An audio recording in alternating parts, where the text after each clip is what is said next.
Hi அன்பு உள்ளங்களே, எல்லாரும் எப்படி இருக்கீங்க?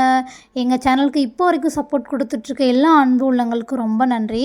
எங்கள் வீடியோ புதுசாக பார்க்குறீங்களா? அப்போது மறக்காமல் சப்ஸ்கிரைப் பண்ணி சப்போர்ட் பண்ணி பெல் பட்டனை கிளிக் பண்ணிடுங்க. இப்போ வாங்க அன்பு உள்ளங்களே, நம்ம வீடியோக்குள்ளே போகலாமா? ஹாய் அன்பு உள்ளங்களே, எல்லோரும் எப்படி இருக்கீங்க? இன்றைக்கி வீடியோட எண்டில் முக்கியமான விஷயத்தை பற்றி சொல்ல போகிறேன். ஸோ வீடியோ ஃபுல்லாக பாருங்கள், ஸ்கிப் பண்ணாதீங்க. ஸோ இது கண்டிப்பாக உங்களுக்கு யூஸ் ஆகும்னு நினைக்கிறேன். ஸோ இன்றைக்கி முருகனோட பிறந்த நாள், அதாவது சிவனோட நெற்றிக்கண்ணிலேருந்து முருகன் உதித்த நாள் சொல்லுவாங்க. இன்றைக்கி தான் அவரோட பர்த்டேல. ஸோ அதனால் எப்பயும் போல் வாசல்லாம் தெளித்து மஞ்சள் குங்குமம் வச்சு எப்பயும் மஞ்சள் தெளிப்பாங்க. அது எங்கள் வீட்டில் ஃபாலோ பண்ணுறது. மஞ்சள் குங்குமமும் வைப்போம். நெக்ஸ்ட்டு பார்த்திங்கன்னா மஞ்சளும் அம்மா தெளிப்பாங்க.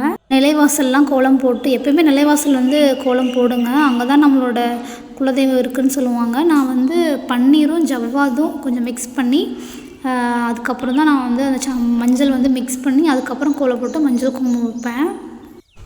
நம்ம பூஜா ரூமில் எப்படி ஒரு சாமிக்கு எல்லாமே பண்ணுவோமோ அதே மாதிரி நீங்கள் நிலைவாசலுக்கும் பண்ணணும்.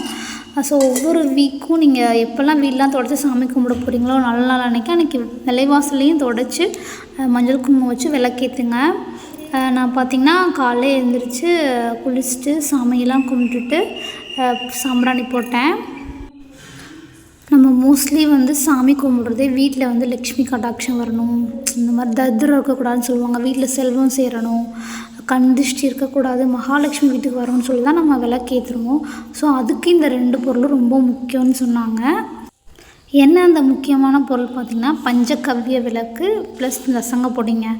2மே பார்த்திங்கன்னா வீட்டில் லக்ஷ்மி வர்றதுக்காக. சாணம்னா உங்களுக்கு நல்லாவே தெரியும், அது லக்ஷ்மி கடாட்சம். அல்லது நம்ம திருநீர் தயாரிக்கிறாங்க. நீங்கள் அந்த பஞ்சகவ்ய விளக்கு நான் ஃபஸ்ட் டைம் வாங்கி யூஸ் பண்ணது பார்த்திங்கன்னா வீட்டில் ஒரு ஹோமம் வளர்ப்பாங்கள்ல கோயிலெலாம், அது எரியிறப்போ அந்த ஸ்மெல் தான் எனக்கு வந்தது. தசங்க பொடி பார்த்திங்கன்னா நீங்கள் யூஸ் பண்ணி பாருங்கள். ரொம்ப அதிகமாக புகை சேராதவங்க, ஆஸ்துமா இந்த மாதிரி பிரச்சனை இருக்கவங்க நீங்கள் மோஸ்ட்லி இதை யூஸ் பண்ணாதீங்க. தசங்க அந்த விளக்கு ஏற்றுறப்போ அது ஒரு கப் சாம்பிராணி மாதிரி தான் இருக்கும். இப்போ அந்த மாதிரி வந்துருச்சு. ஸோ நீங்கள் உங்கள் வீட்டு பக்கத்தில் ஏதாவது நாட்டு மருந்து ஷாப் இருந்ததுன்னா நீங்கள் அங்கே கேட்டு பாருங்கள், கண்டிப்பாக யூஸ் பண்ணுங்கள். நம்ம புகை அதிகமாக இருக்க பத்தியோ சாம்பிராணியோ யூஸ் பண்ணுறப்போ நிறைய கெடுதல் இருக்குது. ஸோ இந்த மாதிரி யூஸ் பண்ணுங்கள், வீட்டுக்கும் நல்லது, நமக்கும் ரொம்ப நல்லது. பாய் அன்பு. நெக்ஸ்ட் வீடியோவில் பார்க்கலாம். டைம் செலவு பண்ணி எங்கள் வீடியோவை கண்டிப்பாக என்ஜாய் பண்ணி பார்த்துருப்பீங்கன்னு நினைக்கிறேன். பாய் அன்பு உள்ளங்களே, நெக்ஸ்ட் ஒரு வீடியோவில் பார்க்கலாம்.